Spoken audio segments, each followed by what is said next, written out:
Most beginners think that Power Automate is broken because their flow has failed, but honestly, most of the time it's just one of these 5 simple mistakes. If you avoid these, your automations will instantly become easier, cleaner, and way more reliable.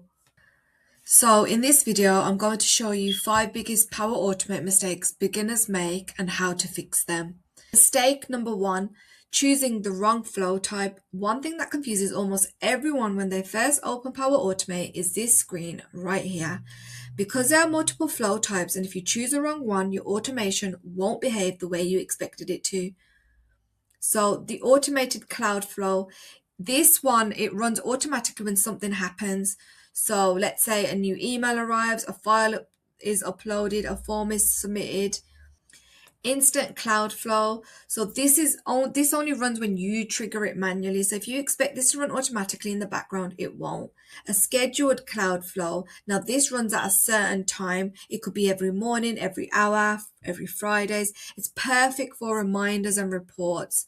And then we have the desktop flow. This one runs directly on your computer, opening apps, clicking buttons, moving files. These are powerful, but cloud flows are usually easier for beginners. So before building anything, make sure you choose the right flow type first. It'll save you a lot of confusion later.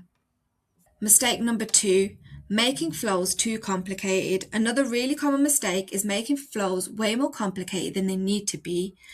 A lot of beginners think more steps means better automation, but usually it just creates more problems. Let me show you what I mean on this screen here. As you can see, there's multiple conditions. You need a flow that is clean, simple, and easy to understand. Too many conditions, unnecessary actions, extra steps. Honestly, most of it isn't even needed. Start simple first. Once the flow works properly, then improve it later. Mistake number 3, ignoring run history. Now, this one wastes hours for beginners. People say my flow isn't working, but they never actually check the run history. Power Automate literally tells you what has failed. So if something breaks, this should be the first place you check. Green means succeeded and red means failed. And usually the error messages give you a clue about what went wrong. So when you click into it, it gives you much more detail and tells you which area it's not happy with. So as you can see, there's a green tick there, which that means it's fine. And then you go onto here, it's complaining about this area here. Mistake number 4, connections not signed in. This issue catches almost everyone eventually. Your flows can look completely fine, but if something like Outlook or OneDrive isn't connected properly, the flow won't run. So if you see a warning like this, it means you need to reconnect to your account.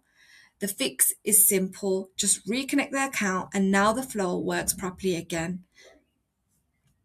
Mistake number 5, only testing once. And finally, this is one of the biggest beginner mistakes. People test their flow one time, see the green tick, and assume everything works perfectly. But what happens when I slightly change the input? Now suddenly the flow behaves differently. So always test under different file names, different emails, different conditions, because real world data is messy. So those are 5 Power Automate mistakes that catch almost every beginner out. Let's just quickly recap. Number 1, choosing the wrong flow type. Number 2, overcomplicating flows. Number 3, ignoring run history. Number 4, broken connections. And number 5, only testing once. If you avoid these, your automations will already be way more reliable. And if you want more Power Automate tutorials, like and subscribe, and I'll see you in the next video. Thank you.